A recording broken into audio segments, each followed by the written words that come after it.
Well, when did we meet?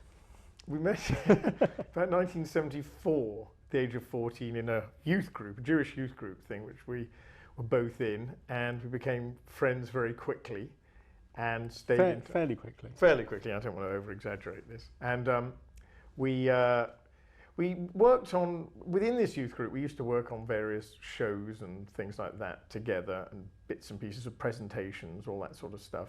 And we kept in contact throughout university. And then I went to America. I was in America from 82 to 86, and when I came back, we said, I was in BBC Radio, and we said, let's try an improv show thing. So we came up with the format and everything together. We did the first radio show also as a pilot, just a one-off. And the buzz that generated was enormous. It was absolutely fantastic. And partly, I was going to say, was because of the cast. Yeah, it was Dan had assembled the dream cast, which was John Sessions and Stephen Fry. And remember, this is before Stephen was very famous, and Lenny Henry and Dawn French. And I think people forget that. And that was walked a in there stellar and just cast. went, I've died and gone to heaven. I mean, you know, and I also thought, oh, this is easy. And then we could never get them back on again. We've tried and tried to get Dawn and Lenny back on, and they wouldn't do it. But they were great in the pilot, and they were really, really good. And actually, the pilot, we could have cut 2 shows out of that, I think. I mean, the radio thing was I can't believe you're still thinking in those terms. Although, interestingly, I found a piece recently for, you know, our script from the pilot. There were only about 6 games in it. I mean, it was just, you know, very, very few things. Well, I always remember there was a piece in after the radio ones where the writer, I'll remember her name in a minute, said there's queues around the block and there's something wonderful and different happening here. And I think that's what helped spark television interest. It's a piece in the Telegraph or Times, and it just said this is really something revolutionary, and people were going nuts for it. And there was this very strange thing that happened where I'd only just got a job in radio. I'd only been there about 18 months, and suddenly Hat-Trick said, we've got an offer to do a pilot for Channel 4, and we thought that's great. And then we said, we've got an offer to do a pilot and 6 shows, and then an offer to do a pilot and 13 shows, and this was all happening, and I was getting a call each day. And I had to sort of call my parents and say, actually, I'm going to leave the BBC. You know, and they were, all their life, they'd wanted me to get into the BBC, and I finally got in. And after, really, I mean, I'd done Saturday Night Fry, which was quite successful. This was the first proper hit. And after that one, to go straight off to television with no guarantees past that first show was nerve-wracking. And the most nerve-wracking thing about it was the regulars on the radio one were John Sessions and Stephen Fry. And we had good extra people in it, but those were really the people that made it, definitely. And so it went to television, and it was going to be Clive in the chair and Stephen Fry and John Sessions, and that was what it was going to be. And we went to America to start auditioning people. And while I was there, we got a call saying Stephen's not going to do it. I was thinking, oh God, you know, what's that going to do? I've left my job at the BBC and we're going there, and Stephen's like, he's not going to do it. And then we got another call saying, oh, John's now not going to do it. And that was a terribly sort of frightening moment of going, well, without those two, the show just falls apart. We haven't got anything without them, and I can't believe Channel 4 will take it without them. So when we got back, we went out for dinner with John and Stephen was very good, because he said to John, look, I'm not going to do it, it's not my thing, I'm petrified doing it, but John, it is your thing, you're great at this. And he said, if it makes any difference, John, if you weren't doing it, I would still do it. Don't pull out because I'm not doing it anymore. And he talked John into doing it, and of course, without John, I think it wouldn't have worked. I mean, I think it progressed and moved into a different direction after a couple of series, but certainly for the first couple of series, John was the person that everybody talked to. He was so exciting, wasn't he? He was erudite and sort of intelligent, and he used to do pastiches of authors, and you felt the author was speaking, you know, Hemingway and Jane Austen. I mean, anybody he would do. D.H. Lawrence he did on radio, which was absolutely great. And I think he did it again on TV. No, John was brilliant. And it's actually, interestingly, for the stuff Mark and I did together, I think it was the only time we've ever had really brilliant reviews was because we had John and Stephen doing this very clever, erudite stuff, and all the reviewers loved all that. So that's marvellous. When it went a bit more populist, I think the reviews were less positive. Yes. Although I think you remember when we went to the States, we had fantastic reviews in America as well. Yes, that's and true. other things in my life I've had great reviews for. Yeah, so it's working with me, you, I think. guess. Yeah. People have asked us why we chose Clive as the host. I mean, there was a show called The Cabaret Upstairs, and Clive was the compere of it. And in between the acts, which was basically stand-ups, he would interview people in the audience. And that was as funny as the stand-up stuff. He was just great interviewing people in the audience. Yeah, he'd remember a bit of information from this guy and use it back later then. He was very, very quick. And when we were doing Whose Line and we realized that we needed to take a lot of stuff from the audience, we thought rather than making that just functional, let's make that actually a positive, interesting part of the show. And so although Clive was actually not that experienced, and he certainly hadn't done any television, we realized that if we had him doing it, that would be a great part. And it was, and he was very quick with the audience, and when he went out and we'd get stuff for the musicals, he'd chat with them. That was 30 seconds, which was quite funny in itself. It wasn't just something that we had to do.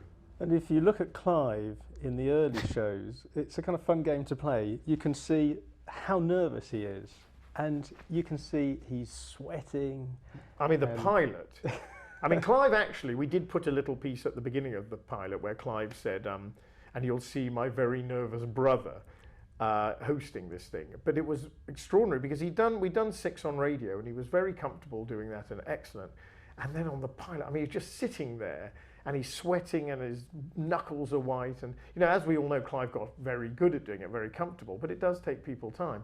But that one, it was just extraordinary seeing it. I mean, there was such a tension there. Funny enough, the pilot's quite interesting for a number of reasons. Number one, because of the set, which my tactful friend...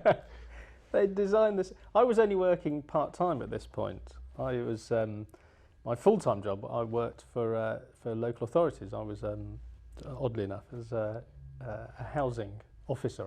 I used to run the housing policy unit at the London Borough of Waltham Forest, and I only ever did this as a hobby with Dan.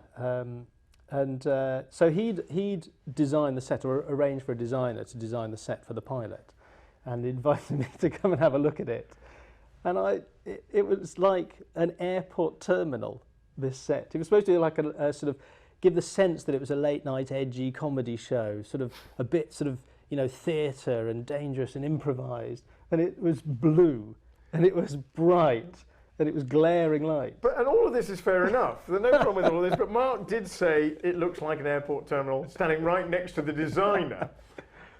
Which was an awkward and difficult moment. But you'll see that after the pilot, we went back to made it red and simplified it. And there was this, and red and black. But it's interesting, the early shows, when we look back at them, they're so dark.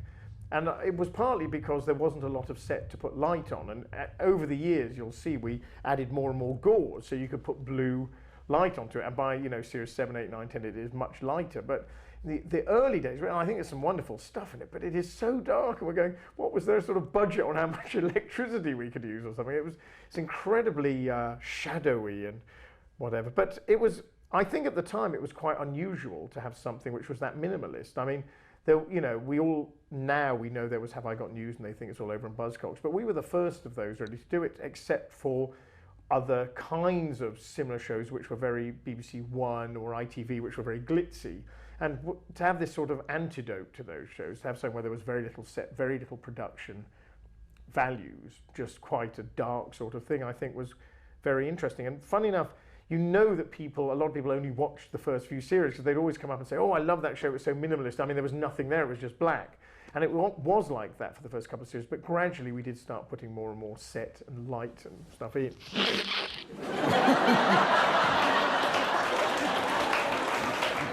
On the radio, everyone used to say, oh, was it weird then take it to television? But to be honest, it was weird taking it to radio because my experience of it was on the stage. So you take something to radio, it means you immediately couldn't do anything visual. You couldn't do props, you couldn't do the film dub, and a lot of the comedy is visual.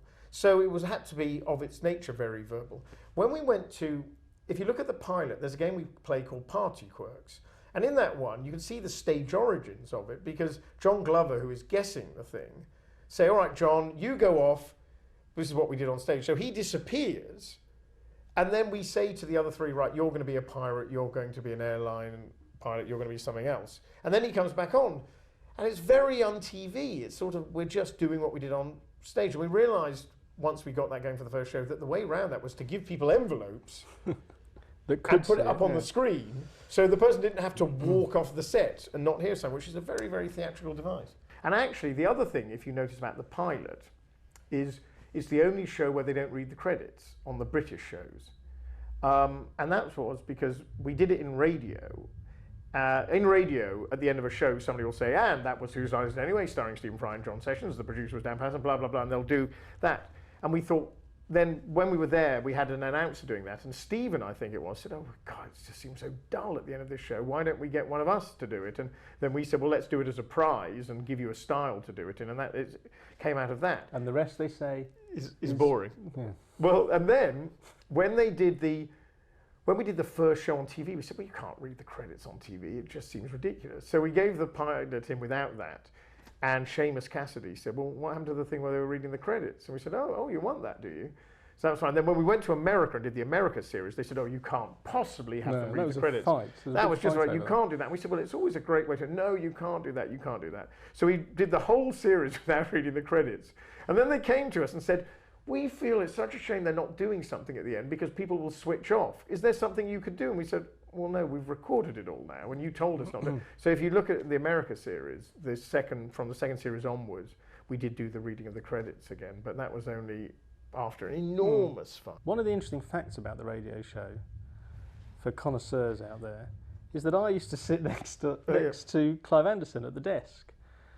And one of the great losses I always thought when it transferred to television was that I was moved away from Clive at the desk and shoved in a back room somewhere. Yeah, there was locked a lot in a of cupboard. Thought that went into that and decided that Mark was probably better not on stage. But he used to score it. Mark, radio tradition, we did kind of score it. So yeah. Mark was sitting there and he was on headphones to me and he'd score it, and Clive would then look at what Mark had done and said, the winner is so-and-so. And actually, when Clive is on the shows himself and he's writing, he did in a way kind of try and say who had won. But probably not as well as I did. Not as well as you did. And it got very surreal with Clive. I mean, it was this thing of saying you've got 1,000,000 points, you've got one.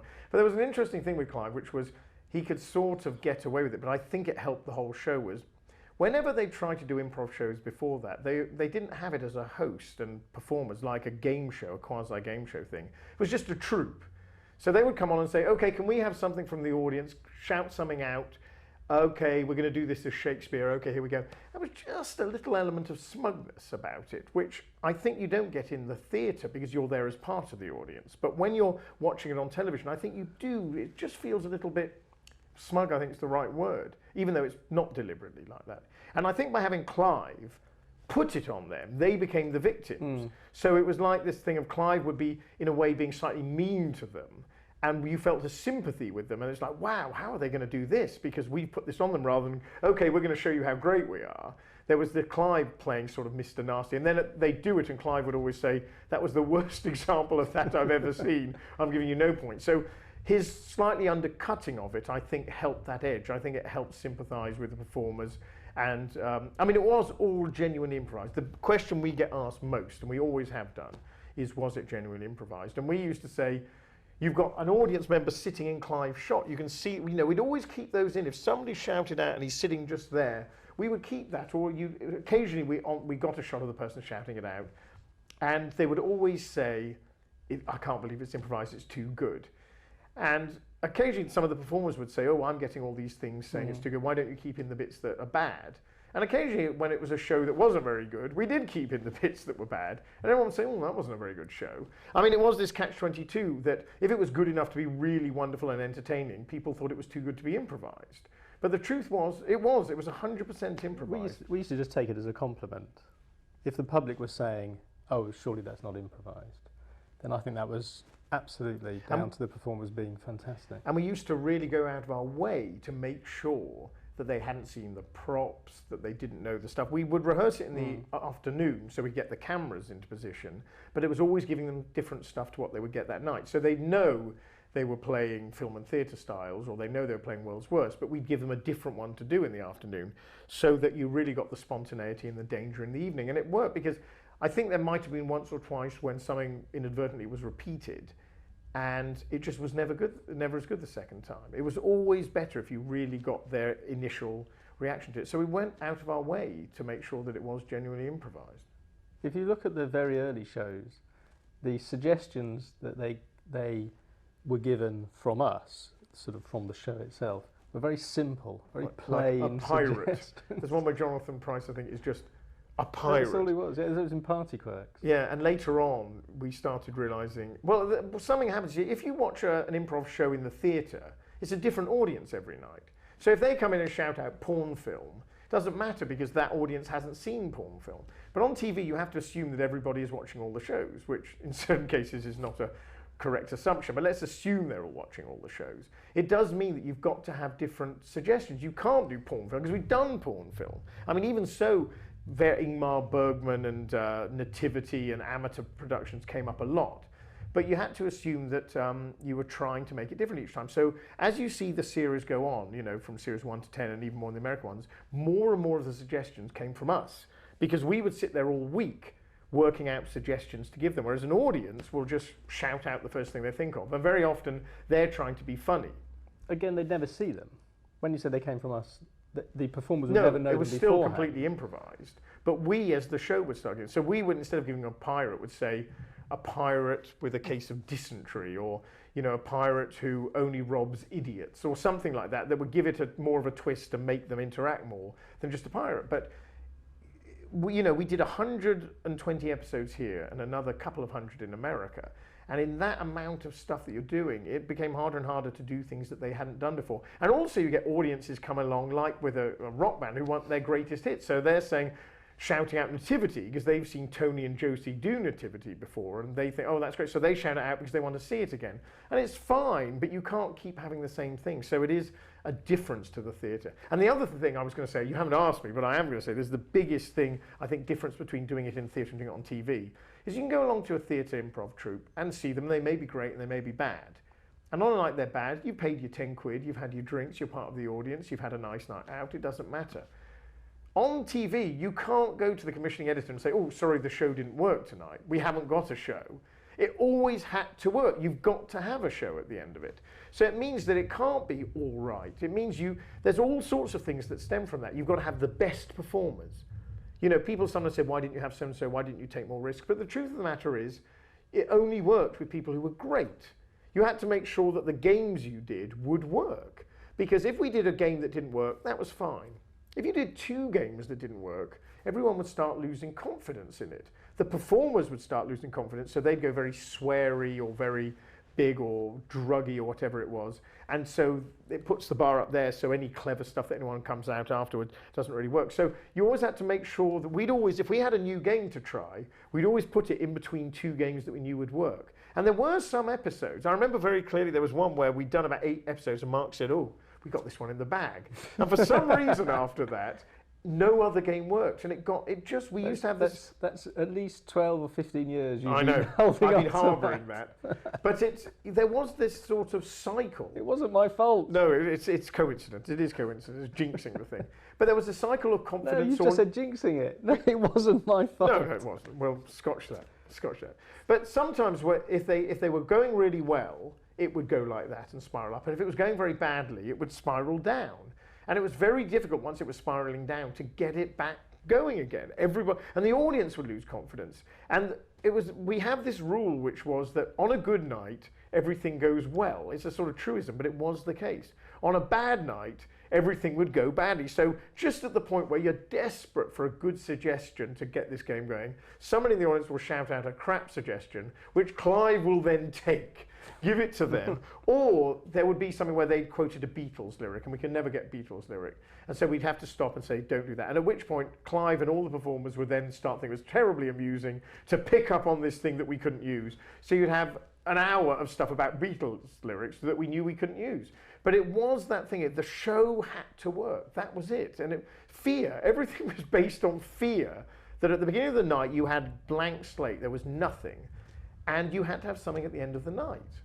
Nobody has more to fear than the producer. I used to look young. Look at me now. This is because of Whose Line, the fear of doing all of these shows. We're both only 28. Yeah, it's true. Actually, I'm 27. You wish.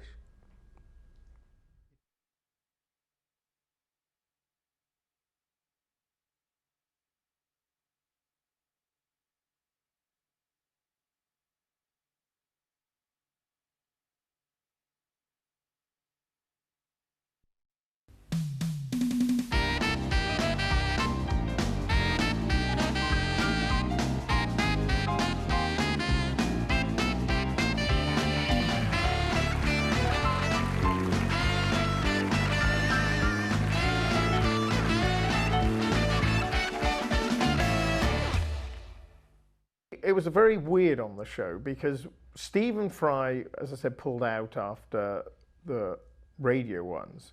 And his agent, he has the same agent as Tony, and she called up as Lorraine and said, oh, I've got somebody who's just as good. And I was in this thing of, screw this, you're just trying to put somebody else onto us because Stephen's not doing it and we're really, you know, going to struggle. And so we said, all right, well, he can come along and audition. And Tony auditioned and he was great. And he was really good.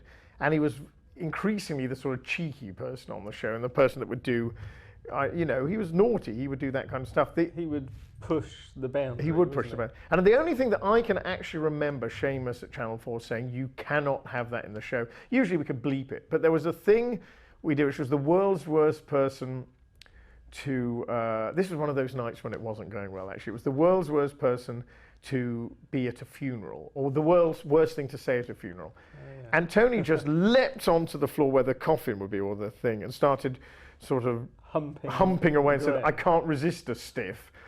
Tony used to give us that stuff, and he was wonderful. The camera loved Tony. He was very telegenic. He just grabbed the camera and looked straight down. Yeah. He had energy. He was very intelligent, very bright. Yeah. He could sing. He had a very good voice. And also, you also notice on the hoedowns, as the series as we go from one to the other, who is in that last spot. The two difficult spots were the first spot, because there's no time for them to think of anything, and that was usually Josie, Mike, and in the American one, Greg often did that, and Brad. Yeah. It was people who were very good. Well, Chip, who did quite a few of the English. Yeah, and Chip British did series. it. And then the end one, you had to have somebody who you knew was going to give you a really funny one, because there was also a rule we had in that game, in Let's Make a Date, in all sorts of games, where if the last thing wasn't funny, it felt like the whole game hadn't worked. So you had to make sure the person in that slot would give you something. And Tony, you see, not in the first couple of series, but certainly as we went along, started taking over that position, because you knew, and if he wasn't there, he'd be in the third position, he'd give you something very funny. And as Mark says, sort of on the edge of being broadcastable or not. And a lot of people, I think, went for him afterwards. We got this, there was a weird thing. I mean, I think for the whole show, there were people who were slightly anti it, but people, I think, suddenly started having a go at Tony. And we were always amazed because we thought he was brilliant. And also, I have to say, Tony was one of the nicest people we ever worked with. I mean, he was just a lovely person who was really, really talented. Well, Josie wasn't in the radio series because we had never seen the Comedy Store players before. And so we did the whole radio series, and then somebody said... We auditioned, didn't we? Not till after. No. What happened was they wouldn't audition. I thought she came along to the Donmar, did she not? That was after the radio series. Oh, that's what I mean, yeah. We auditioned her for the TV Well, series. because on the TV thing, somebody said there's Josie and Paul in particular, and Sandy from the Comedy Store, you should have a look at them. And they weren't particularly thrilled about auditioning, but we had this thing that we wanted to see somebody do our stuff, not just their stuff. So Paul and Josie came along, and I remember in that particular audition, they just blew everybody else away. So I immediately said, well, we've got to have them on. And I think Josie was in the pilot and in the first show. And I would say Josie and Sandy were fantastic. And the other great thing about them, and indeed Paul and Tony, is that they're all different. They all complemented each other. They all brought something else to the party. And I was always incredibly impressed by people who could do the music, because, you know, when people said it's not improvised, and I'd say it would be, I could sort of see, you know, with a scene, you can see the skills and stuff they're using for that, or the one-liners. But how they managed to come up with a tune and words off the cuff, and they were absolutely off the cuff. You know, I always thought that was amazing, and Josie was great. And then when we got Mike McShane onto the show, and Josie and Mike together doing those things, it was wonderful. Josie had a great rhyme once. She was doing a toaster. Oh yeah. And I think it was a soul song or a Motown, and she managed to rhyme filament with element, which was brilliant. It was brilliant. She was, Josie was great, and I can still remember some of the songs she did, because I thought the tune she came up with was so good. You could have almost put out a record of some of the stuff that she did. And you know, and then Mike came along. Well, Mike was interesting, because Mark, myself, and somebody else were in America doing these auditions very early on. It was for Series 2. No, it was Series 1, because he was in Series 1. And we were in San Francisco, and because we had to get a flight out that afternoon, we did the audition about 10 in the morning, which is not a good time to audition performers. And we were waiting around, and suddenly this huge sort of... We were in a theatre. No, we'd already started. We'd started, this huge guy came from the back, and I thought he was the janitor. No disrespect to Mike. I swear he had a burger. He was eating a burger, burger and he was unshaven. He had a sort of T-shirt that ended there, and his stomach was coming out. And I just went, oh, God, who is this? And he insisted on having a go. And we said, all right, go on, up you go. And gave him, the first thing we gave him was Shakespeare. And wow, straight out. And the Americans can never do Shakespeare. And he was great. And then we gave him Star Wars. And it was always a thing that people, whenever we gave them Star Wars in film and theatre styles, they'd always sort of get out the lightsaber and stuff. He just became a sort of Jabba the Hutt kind of thing, some weird thing, you know, talking in some... And we just went, this is... probably predated Jabba. Maybe it was predated, but it was just everything we gave him, he was wonderful. And I remember on the flight home, me and Mark talking, and I said, can we put him on? Because at that time it was John Sessions and Paul. It was very It was much clever. more genteel. It was genteel way, and clever and wordplay and gag. And I think I said, yes, we must put him I on. think Mark did say that, and we got him on, and he did number 9 of the first series. And actually, he was so good that he was the mainstay of the compilation. There's a wonderful thing which we didn't put in number 9, which I've always regretted. It goes in the compilation where they did a hang gliding musical, and his line was, If I had to go down, I'd go down with you. And the audience, it was just brilliant. Him and Josie, I mean, that's when they really started clicking. But then he became a mainstay of the show. Well, in the second series, we got him over to do 2 shows, I think. And then each week we said, no, stay on. You've got to stay on. And he stayed for the rest of the run. I think you noticed that he comes in at about show 6 and he's on the rest of them. We're just going, what we were very lucky with, I think, was finding these people who were just fantastic. Although, to be fair, although I can brag about Mike, maybe we should mention 1 or 2 people we also auditioned and turned down. Yeah. Nobody will know about this. We turned down. Well, Mark wasn't... Were you at the New York audition? I was instrumental in turning... I bare my soul here. We auditioned Mike Myers. And he was kind of okay. To be fair, he was just okay. Well, he was ill on the day. Away. Mike Myers had a terrible cold. Came in. We knew him a bit because he'd been in a group called Malarkey Myers, and he'd done stuff. And we'd never really seen him. And on the day, he was sort of fine, but he said he was very sick. But at the time, in our mind, the Americans we had were Mike McShane, Ryan Stile. And Greg had done it by then. Greg, and Mike was just sort of fine. And of course, you know, you see all the work he's done since, and he's a complete comic genius. And we were just going, that was a terrible person to turn down. We turned down others, didn't we? I'm sure we did. Sad but true. We did turn... I'll tell you another one. Steve Martin. I'll tell you who we did turn down was Steve Carell. Now, Steve Carell was in Second City, and I'd always seen him in sketch shows and thought he was just brilliant in sketch shows. I mean, I pitched over the years a couple of sketch shows in America, and he was always sort of the number 1 name on it because he was this wonderful thing of being completely grounded but very unexpected as well.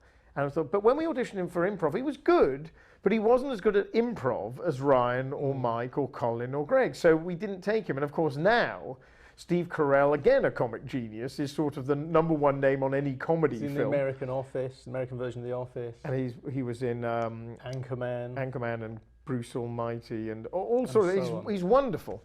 So we have our list of people we didn't get. But it was also... We had some interesting people, though. Because we had, amongst others, we had Jonathan Pryce, who I think people wouldn't normally associate with doing this sort of stuff. And Jonathan was very good. There was a great bit in one thing where him and John Sessions were doing a film and theatre style thing together, and John was, you know, very confident, and everything that came up, restoration comedy, John would take it off, and Jonathan Pryce just couldn't get a word in edgeways. And in the end, they did a thing, and Jonathan Pryce said, if I'd have known the part was this small, I wouldn't have taken it, which was great. Jonathan was, most of the time, the people who worked on the show who were really good were people who did it all the time. That was their number 1 string, the number 1 string to their bow. But 1 or 2 people, Jonathan Pryce was on, Griff Rhys-Jones did a couple, and Griff was very good as well. Griff, I think, is worth remembering because he once ate his sock. I think he ate John Sessions' sock. John Sessions' sock? John Sessions, they were doing Chaplin in film and theatre style. That really should be on the 100 best TV moments. I don't know why it isn't. I know, it's Chaplin, and they, you know, this famous scene where he eats the shoe. So John took off his sock and started eating it, and then he gave it over to Griff. I think it might have been Griff's sock, but I think it was John's sock. And Griff ate it. I mean, he's a trooper, he went with it. Griff was very good because Griff is very intelligent, very quick, and can act. And it's always great when we're doing the film and theatre styles how everybody did it differently. Like Tony would sort of undercut it. Paul would do a version of it but slightly stand outside it. John tended to just do this sort of individual pastiche, but Griff became that person and was quite good at doing that. I mean, Paul... I was going to say Paul. Well, Paul was interesting because, you know, we all know now Paul from Have I Got News for You, and he's absolutely brilliant. And I think Paul is in the top 10, top 20 great British comedians of all time. I mean, in all the British shows, I think he was the person that could make me laugh the most, particularly him and Tony. And he would also give them such a hard time. I remember there was a thing once with Tony, Josie did a thing where they said Oscar Wilde and she did something. And he said, oh, that's very Oscar Wilde, that is, very Oscar Wilde. And a thing with Tony where... That was the same show, I think that was the same show where he was Sponge Man. He was, well, that's on the tape. That's the one that won the BAFTA. I think it's number 13 from the second series. And there was a musical, and we always thought, how can you put Paul into the musical? Because he can't really sing. So we put him on last. We put him on last, and they'd all come up with a thing, and Tony came up with a thing and said, there's a certain man who does this thing, and he's got an enormous sponge. And then Paul came in as the Sponge Man, and they all turned it into this sort of Jesus Christ superstar kind of thing. And all he had to do was say, Sponge Man! And it was great, and that was the one that won us the BAFTA. But he also did a thing with Tony once where Tony, I think, had conjured in a mime sort of thing, but in a scene, an iron or something, I can't remember. And Paul said, you can't do that. That wasn't there. And he said, oh, there's my helicopter. Oh, sorry, I'm in prison. Yeah. And, you know, he's always and he had Tony in hysterics. I was going to say, that was also a difference between Whose Line and some of the theatre improvisation, where the theatre improvisation, the people doing it were often very purist about it. Yeah. And sort of, you could never cross what somebody had said, you could never deny something. And we said, do whatever you like, as long as it's funny. Yeah, we didn't have a baggage. Always had that attitude, didn't he? Yeah, Paul, absolutely. And there was one group we'd gone to see, and they were okay, but they weren't that great. And there was one really funny person in it. And we went up to the person afterwards who ran the group and said, what's his name? And she said, oh, him, he's a bit gaggy, isn't he? It was like, well, that's what we want. We want gags. Hooray. I mean, it's funny, there are these rules of improv, and a lot of them are very important, and they make the thing work, but a lot of them are just common sense, you know, that don't negate. Well, if you negate all the time, it means you're not going to get a scene that nothing can build. And that was that episode I was telling you about where there was Sandy, Rory and Paul. They were all doing that, and so we weren't building anything. But you can negate occasionally because it's hilarious if you do. You just don't want to do it all the time. Same with swearing. If you swear all the time, it doesn't work because everybody's expecting that and you just get desensitized. But if you do it once in the show to great effect, it's wonderful. So we used to say, look, there are these rules, and we'd have tips for people, and most of the people on it anyway were very, very good. But we said, you know, if you want to go down that route, that's fine. You know, anything that will make it as funny as possible. I think we should mention Ryan, because Ryan Stiles was, and always was, fantastic on the show. He was fantastic. He was just... But what we hadn't realised in the early days was that we didn't realise how important it was for people to be with people they improvised with a lot. And Ryan came over and did a show on his own. He was really good, but it was only when we started putting him with Colin that we got this real magic, because they have a telepathy they worked. It was like Sweeney and Steen. They were good individually, but when they came together, they were very good. And the same with Ryan and Colin, was they were so used to working with each other and doing stuff that we realised suddenly that you had to have them together to do it. And Colin did 2 or 3 shows on his own, and wasn't that great. When we saw him originally, Colin was one of the funniest people I think we'd seen on stage. We saw him in Toronto, didn't we? And he really was hilarious. And he could do scenes like nobody else. And then we brought him over to Britain, and Colin's very shy, and he found it very difficult at first, didn't he? Yeah. And I think other people were probably saying, why are you keeping him on? But we were just waiting for the magic to happen. And it happened really when we put him with Ryan. But Colin always says that he came over and I said, you know, there's something like, make sure your flight isn't till Monday or something like this, you know, in the idea that you may get another show. And he did his show and then didn't hear anything, so just flew off again. And he's always said, oh, I guess I didn't really do that well.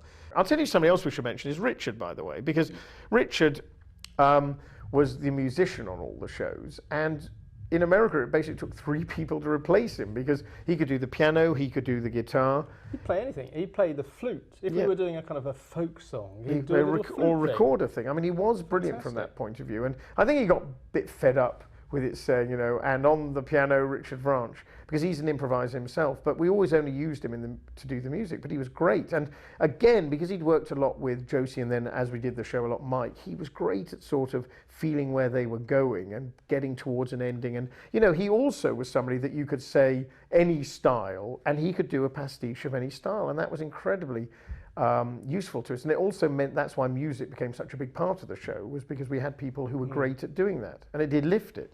You know, people said we were quite ruthless. You know, people would come on and we just wouldn't use them again. But it was this fear. It was just that there was this thing of you can't have somebody and they're just okay for a long time and never do it. The one exception was Colin, because he took a time to warm up, but we knew that he was just brilliant, and we thought if we can get his... I'll tell you the other one that is going to appear on, because it's in the first series, is Peter Cook. Now, Peter Cook was on the show in the afternoon. Whom I think it's fair to say we discovered. Yeah, we did, obviously. That was his first big break. And Peter Cook was on the show, and we did the afternoon rehearsal thing, and he was just brilliant. We went, God, you're seeing the years fall off this guy. This is what he was like. He is the genius. And then Rory McGrath said, oh, well, I'm going to take him out for a drink. You know, I'll look after him. And they came back and Peter was just completely smashed. So in the show itself, he just wasn't that great. It was okay, but he's had a lot to drink, and he just wasn't the same at all as he'd been in the afternoon. Rory said, I'll take him out for a drink to settle his nerves. Yes, that was right. Great. That's a really helpful thing. Rory, if you're watching, thank you for that. And there's a scene where Peter Cook and Stephen are doing things, and Peter's sort of rambling on, and Stephen just looks at the camera like that.